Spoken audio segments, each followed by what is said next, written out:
So I understand why my mother did what she did. I understand why my father was in denial. I understand all of this. I also understand why I chose to do drugs. I was trying to treat myself, and that was wrong, and I was running away from my problems. I was running away from them. My problem is I have a neurological disorder, and my mother abused me. Medically abused me, physically abused me, and mentally abused me. And she did this behind closed doors. And she did this in front of sometimes, well, the verbal abuse and the craziness sometimes was in front of other family members. They saw it. They did. As much as they want to pretend like they weren't seeing this, they sure were. And I know they did. I know they saw some crazy stuff going on between her and me. So I understand why people didn't want to speak up. It must have been really hard to go against your father or your brother or your loved one. I understand that. Me talking about this and trying to bring this up is extremely hard. It's extremely hard, but I have to face it. My mother did things to me that she should have never done. Even though I understand why she did it, even though I understand why my father went into denial, even though I understand why they were drinking, I understand why they decided to try to make me pass out and make me tired and give me all these pills. Even though I understand it, it doesn't make it right. And I have to face that, and I have. I mean, yeah, I'll have PTSD from it, but by talking about it, by facing it head on, you get better. But the problem is that just because I'm facing this, just because I'm telling people what happened to me, does not mean that I'm not going to suffer from it. I have a choice to make. My next infection and my next seizure. Now they're getting closer together. I'm having more than ever. I remember them being like 4 years apart when I was 7 to like 11 and 11 to 15. They were really spread out. And the neurological activity was all the time, though. Don't think that this was just once in a while. We had doctors telling my parents that I was having problems moving my body way, way before we even moved to Texas. So this goes back way, way time ago. And it continued and continued and continued. And I was not allowed to establish care with a doctor, as well as when I spoke up to a doctor about that night or about some of these things, my mother would make up a story to cover it up. And there's many reports from Department of Health and Human Services of some of her behaviors. But she all the time would just blame it on me.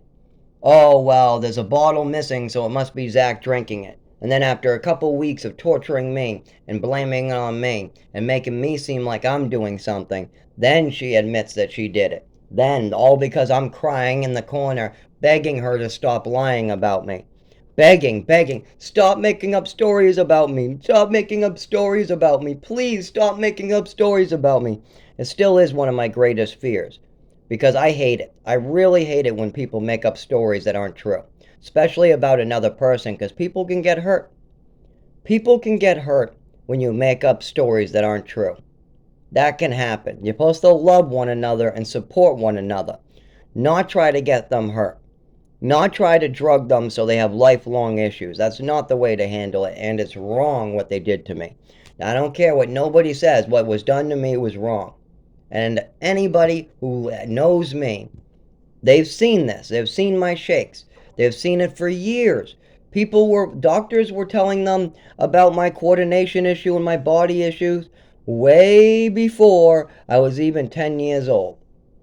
But you know what was done about it? I was put in the ballet and then I was trafficked from state to state. My mother would get in arguments with the doctors and then she would find another doctor and then she would get in arguments with that doctor and then she would find another doctor. Then she would get arguments with another doctor and then find another doctor. So I couldn't establish any care. This is a big problem now. Now that I'm an adult, I have to face this head on. I'm sober. I have to stay sober. I have to hold the job. I have to go out in the cold and trigger my seizures in the cold. I have to deal with the pain going through my spine and going through my nervous system. I'll have to deal with that. And I will face that no matter what. I had to face it today, and I made it. Just like all these other times, I made it back home. I'm okay. But I will not get better if I don't get the help I need. And I've noticed from going to all these doctors, that it's very difficult to get help with a neurological disorder when somebody uses all their time to cover it up and they traffic you all over the country. It's very hard, especially if they still want to sit in denial. And that's what my father is doing. He's sitting in denial, running away from what happened to me. He doesn't want to deal with that his wife might have had a mental illness. He doesn't want to deal with that his wife was doing bad things that were wrong to me. He doesn't want to have to believe in that. So he just makes up a story, calls me a liar, and then he can go back to drinking and having his vacations. But that's not right.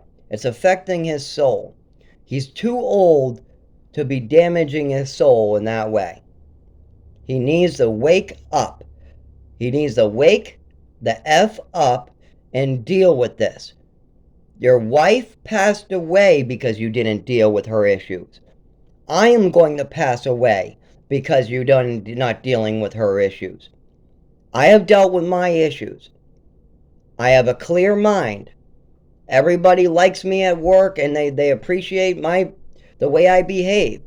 I behave so much better than all the coworkers I've met. These coworkers nowadays, they smoke pot on the job. They have mental breakdowns and yell at the customers. They can't handle stress. Oh, they don't know what stress is. Try getting loaded up, abused, and then lied about. Now that's stressful. And I'm constantly being lied about. I pour my heart and the soul, and I work so hard to give them the God's honest truth, and then they just slap me in the face with a two-liner or a one-liner. And then they try to avoid my phone calls. They try to avoid the text messages, all because they want to sit in denial. That's going to affect his eternal soul. I know this. I know this. But my soul will be clean. I will be going to a good place no matter what I do. But allowing your wife to cripple a child, then of lying and manipulating Social Security so that I cannot receive any Social Security, then going into denial and not handling it, those are sins. They are. And then making up stories about me, that is not good. Like, I bet they have a whole bunch of stories about the night that I ended up getting thrown out of a Gunkwit. Tim was there. I have a witness that night. If anybody wants to know what truly happened that night, they need to talk to me and Tim, because they're not going to tell the truth about that night. I will. There was pot involved. There was. But I was being honest, and I was holding my word. I did what I was supposed to. But yet, they were on a couch with liquor in front of them, a bottle of liquor in the kitchen. Even the police were concerned about their behavior that night.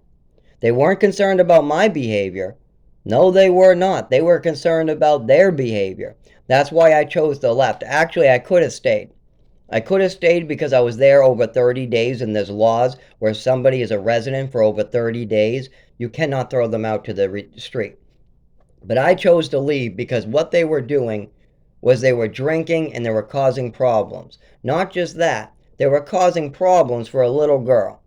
She was crying for her mommy every night, and they were letting her do this over and over. And then when I try to go downstairs and get help, they cause that into a big problem. They like to create problems because they want me to be something I'm not. They want to make me into something I'm not. I'm a caring, loving person. I tried to get this girl help, so I came down to her grandmother and asked her grandmother to go comfort her. That's called helping. That's called being caring. But then they belittle me downstairs when I'm supposed to be working. Then they drink at night and they cause all these big issues. Why not just let me go to bed? Why not? I'm trying to go to bed. There's no problems here. You're creating problems. And if you want to hear about that night, you should talk to me or Tim, because you're not going to get the honest truth out of my father. You're not. He's not going to ever use the honest truth. He's not going to admit to his drinking. He's not going to admit to his behaviors. I'll admit there was pot involved. Absolutely. But that's it. There was 2 puffs of pot involved, and I was keeping my word. My brother asked me to keep my mouth shut about it, and I said yes. So then if I snitched him out, I would have been dishonest. I can't do that. So I went straight to bed. I went straight to bed, and then they had a big drunken fit. And this isn't the first time I've seen them have drunken fits either. They have liquor. I bet if you go into their house today, that you will find liquor all over their house. Meanwhile, if you come into my house, you won't find a damn bottle of liquor. You won't find any drugs. You'll find me praying. You'll find me working. You'll find me helping elderly people. That's what you'll find in my house. You'll find doctor's notes and doctor paperwork and where to go and what to do with the doctors. You'll see a bunch of neurologist stuff. You'll see a bunch of appointments on the calendar. But if you go into their house, and if you go into their room, you'll find liquor, you'll find a bunch of behaviors that are inappropriate. And watch, if you really want to see something crazy, I'll just walk there. I'll knock on the door and give them a birthday present and watch how they treat me. Just watch. If anybody wants to see how psychotic their behavior really is, just pick me up. I have a bike for my nephew. Drop off the bike with me and just see how they act. Just see. They will lose it only because I'm giving them a gift. Only because I want them to handle the truth. I want them to deal with what's really going on. But they don't want to do that, so they'll act psychotic. They'll get me hurt. They'll try to make up stories that aren't true. And that's a way to go into denial and run away from your problems. I'm facing my problems. My problem is that my father's wife crippled me as a child. She did things that she shouldn't have done.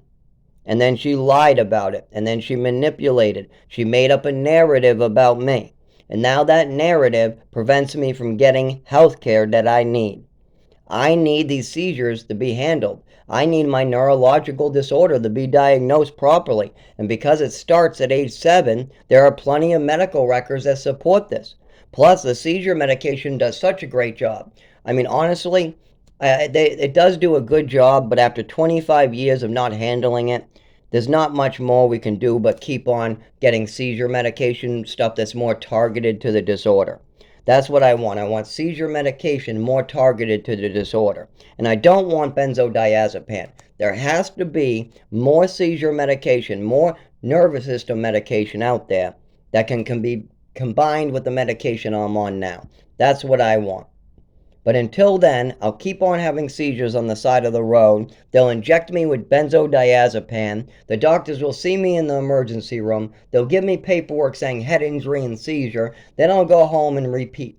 And when these things happen, I will be out of work.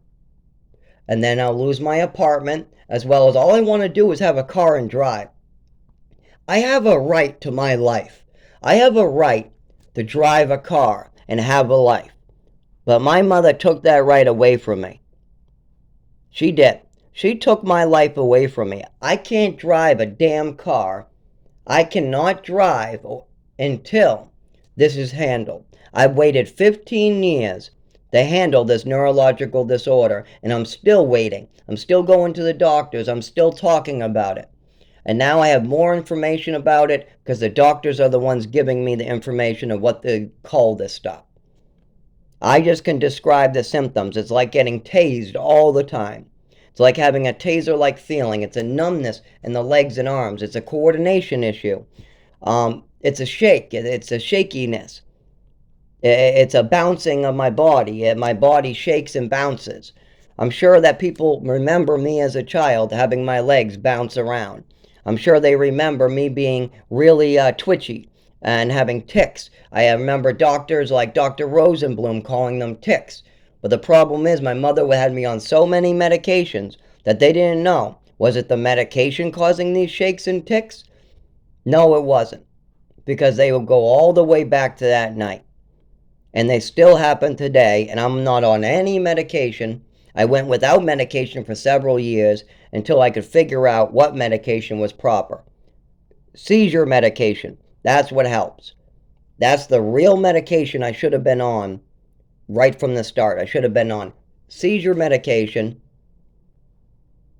Now I need blood pressure medication. And that's about all for now. As far as the mental disorders, those didn't need to be there. If they didn't give me PTSD and do all these crazy things to me, I wouldn't have flashbacks. I wouldn't have all this anger towards my mother. Or actually, it's not anger, it's disgust. I'm disgusted by her behavior. I am so disgusted about what she did to me and that I had so much time shaved off my life. I'm so disgusted that I still have to wait to drive until my father wakes the hell up. I am so disgusted by their behavior, and they couldn't even hold off drinking when I got sober. I got sober and moved in with them, completely sober, and they're telling me it's okay to drink. We'll buy you, bail you, so you can drink, you can drink. We'll even buy the alcohol for you. And then they drink bottles of alcohol right in front of me. Somebody who just struggled for a whole year with his sobriety. My drug problem was alcohol, and they're, what, keeping alcohol in front of me, drinking in front of me? I mean, when they walked by, they smelled like gin. Come on. I mean, I shouldn't have to smell your gin all the time. But yet I did. And it was a problem. It was a problem. Seeing them continue this behavior is a big problem. And then not just that, he's mixing benzodiazepam and Ativan with his alcohol. Do they have any clue what they're doing? As an addict, I'll tell you what happens if you do that. If you mix even one martini of gin with 1 milligram of Ativan, they work on each other. The alcohol makes the Ativan stronger, and the Ativan makes the alcohol stronger, so you get a buzz. You get a serious buzz. It's actually similar to taking heroin. The buzz you get from mixing benzodiazepam and alcohol together is very similar to taking heroin. It's a similar buzz because they both work off each other, and the benzos, when fully bumped up, works like an opiate almost. That's why a lot of the drug dealers nowadays cut their heroin or their fentanyl, whatever you want to call it, with benzodiazepam. You'll find that a lot of opiate users will fail for benzos only because they don't know what's in their dope. And that's what my father is doing. He's doping himself at night. And they did it right in front of me. I don't know if he does it now. I assume that he's still drinking every night. I assume if anybody walks into his house, they'll find alcohol all over the house. They'll also find a pill bottle of benzos in his bedroom, most likely. And if you walk into my house, you won't find any of that stuff. You won't find any of that type of crap because I have strength and I believe in my sobriety no matter what happens to me. Yeah, I could treat myself and work 2 jobs. I could go out and take drugs and not feel this pain in my back right now. But it doesn't solve anything. It just pushes it to the next day. I feel good today and then I gotta feel worse tomorrow. That's not a solution. The solution is to get my father to admit something, get him to handle this while I continue to handle this in the right way. I'll continue handling this in the right way. I'll continue going to the neurologist. I'll continue seeing Social Security. I'll continue working a job. I'll continue to hold an apartment. I'll continue to help out the elderly and the people who are awful and going through dementia or senileness. I'll continue doing those things. But there's somebody who can make it a lot easier on me. When I go to the doctors and when I get sent to the emergency room for these seizures, it would be a lot easier if my father wasn't lying all the time. It would be so much easier if he wasn't just lying about me. It would be so much easier if he didn't collect money in my name for a fraudulent theory that my mother created in her head. She created a theory in her head that was based off of nothing. Based off of nothing. They traveled me all over the country. Of course you don't know what's going on with me. You never established any proper care. And you only brought me to psychiatrists. This is a physical disability. This is a physical problem with my nervous system. So you're not going to find that out from a psychiatrist. And if you're giving the psychiatrist bad information, you're lying to him, and you're not listening to me, then nothing's going to get done. And there's reports of this, by the way. If you want to hear more about this and if you want proof, you're going to have to come with me to the Department of Health and Human Services of Massachusetts. They have a lot of records on my father. They do. They have a record of him lying to Social Security. They have a record of him causing a lot of problems from age 18 to 19. They also have a record of my mother's drinking. They also have a record of her blaming alcohol on me and then admitting that it was her. They have records of this. but they're hard for me to get, obviously, without a car. Until I handle this neurological disorder, I can't drive around going places. And until I drive and go places, it makes it harder to handle this neurological disorder. They call that an oxymoron. And I got to admit, I love my father very much. His advice was working out. He has love in his heart, but he does not want to handle this. He does not want to admit that something was going on with his second wife. And it was very clear to me. I mean, it was right in front of me, and it was right in front of my brother, and it was right in front of my nephew. My nephew was goddamn scared of his wife. I mean, your grandson is scared of your wife. Is that not a problem? Is it not a problem that your son and your grandson and your other son all had a problem with your wife? Is that not a problem for somebody? And I have to pay the ultimate price for that. And not only that, I might have protected your grandson by me being the lightning rod, by me taking this amount of abuse, by me taking it, by me just taking it, sitting there and taking it. Your grandson has a decent life. What would have happened if I didn't take it? What would have happened to your family if I didn't take all of her mental anguish? I mean, she projected her mental illness onto me, and that's why I have some of the problems I have today. And if I wasn't there to take it, what do you think would have happened? Of course, you would have been embarrassed. Your wife would have had problems, and maybe your grandson got hurt instead of me. And remember, I mean, I'm just some orphan, so it's okay to treat me this way, right? It's okay to cripple me as a child, do all this damage to my body, and then throw me on the street to fend for myself. And then when I finally have everything together, when I finally have everything I need, when I'm sober, I have an apartment, I have a job that I earned by myself. And now the problem is I keep on having seizures, I keep on getting hurt from this neurological disorder, and that's taking my finances away. I can't drive until this neurological disorder is treated, and that's costing me like $500 every freaking month. It's actually like closer to $400, but still. All that is going to be lifelong. And that's not a problem for anybody. It's okay for me to pay that price, because this has been going on for 25 years, and that's a problem for me. That's a big problem for me. Maybe everybody else is okay with letting me suffer for Patricia's sins, but your soul is what you'll pay for. You're paying with your soul to cover this up. Screw me. If I die, okay, you don't care about me? That's fine. That's fine. You don't care about me and you're willing to let me die from what your wife did. Okay, I understand. You're selfish and you don't want to handle this because you think there'll be consequences. Okay, a lot of people are like that. But how about your eternal soul? How about that? You're giving up your soul. That's what you're doing here. You are. I've now told you this. I've now come out with the truth, the God's honest truth. Now, if you don't want to handle it, yes, I'll pay the price for that.